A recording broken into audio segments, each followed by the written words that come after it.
નમસ્કાર દર્શક મિત્રો, ધ લોકસત્તા શોમાં આપનું સ્વાગત છે। આજે ભારતની અર્થવ્યવસ્થા અને સામાન્ય નાગરિકોની સુવિધા માટે એક ક્રાંતિકારી દિવસ છે। કેન્દ્રીય ગૃહ અને સહકાર મંત્રી અમિત શાહ આજે નવી દિલ્હીના વિજ્ઞાન ભવન ખાતેથી દેશની પ્રથમ સહકારી ટેક્સી સેવા ભારત ટેક્સીનું વિધિવત લોન્ચિંગ કરી રહ્યા છે, જે મુસાફરોને સસ્તું ભાડું અને ડ્રાઈવરોને માલિકી હક અપાવશે। સહકાર સે સમૃદ્ધિના મંત્ર સાથે સરકાર એક એવો વિકલ્પ લાવી છે જે સીધો જ સામાન્ય માણસના ખિસ્સાને રાહત આપશે।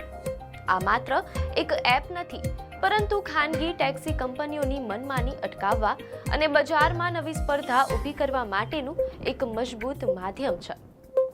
મીડિયા અહેવાલો અનુસાર વિજ્ઞાન ભવનમાં આયોજિત કાર્યક્રમમાં અમિત શાહે સ્પષ્ટ કર્યું કે આ પ્લેટફોર્મનો નફો કોઈ વિદેશી કંપની કે અબજોપતિના ખિસ્સામાં નહીં જાય, પરંતુ જે ડ્રાઈવર પરસેવો પાડીને ગાડી ચલાવે છે તેના ખાતામાં જશે। સરકારનું લક્ષ્ય આગામી 2 વર્ષમાં આ સેવાને દેશના તમામ રાજ્યો અને મુખ્ય શહેરોમાં વિસ્તૃત કરવાનું છે। ભારત ટેક્સીની સૌથી મોટી વિશેષતા તેનું મોડલ છે। મીડિયા અહેવાલો અનુસાર અહીં ડ્રાઈવરોને માત્ર કર્મચારી કે પાર્ટનર નહીં, પણ સારથી કહેવામાં આવશે।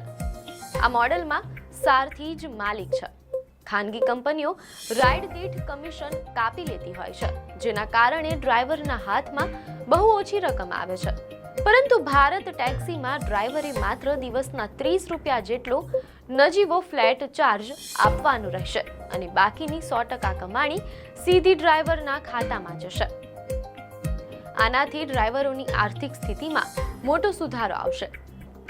મુસાફરો માટે સૌથી આનંદના સમાચાર એ છે કે હવે વરસાદ પડે કે ટ્રાફિક જામ હોય, તમારે બમણું કે 3 ગણું ભાડું નહીં ચૂકવવું પડે। ભારત ટેક્સીમાં સર્જ પ્રાઇસિંગની સિસ્ટમ રાખવામાં આવી નથી।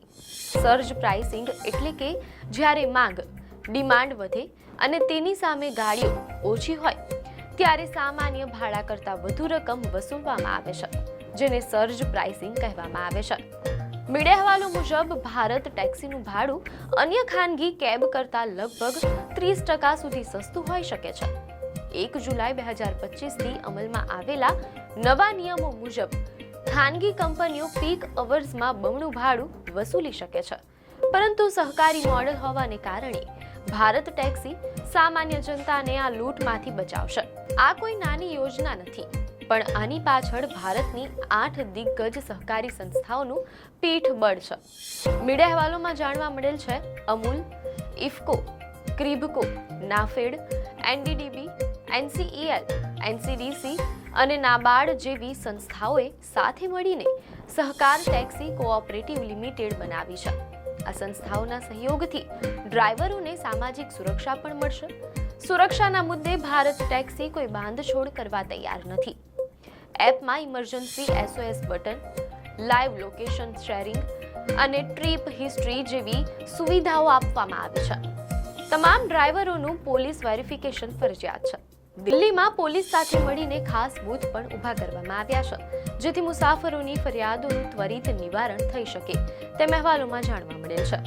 મુસાફરોને કેબની સાથે સાથે ઓટો અને બાઇક ટેક્સીની સુવિધા પણ એક જ એપ પર મળશે।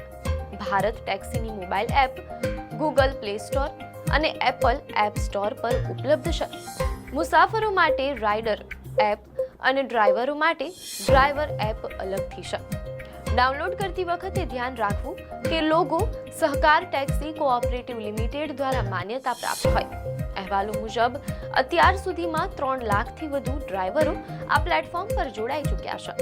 ભારત ટેક્સી એ માત્ર એક વ્યાવસાયિક એપ નથી, પણ ભારતના ડ્રાઈવરોના સન્માન અને મુસાફરોની સુવિધાનું નવું સરનામું છે। અમિત શાહના આ પગલાથી ટેક્સી બજારમાં તંદુરસ્ત સ્પર્ધા આવશે અને અંતે ફાયદો તો આપણને એટલે કે સામાન્ય જનતાને જ થશે। આ ક્રાંતિકારી ફેરફાર વિશે તમારા શું વિચાર છે? અમને કોમેન્ટમાં ચોક્કસ જણાવશો। આપને માહિતી સારી લાગી હોય તો વિડીયોને લાઈક અને શેર કરજો, ચેનલને સબસ્ક્રાઇબ કરજો।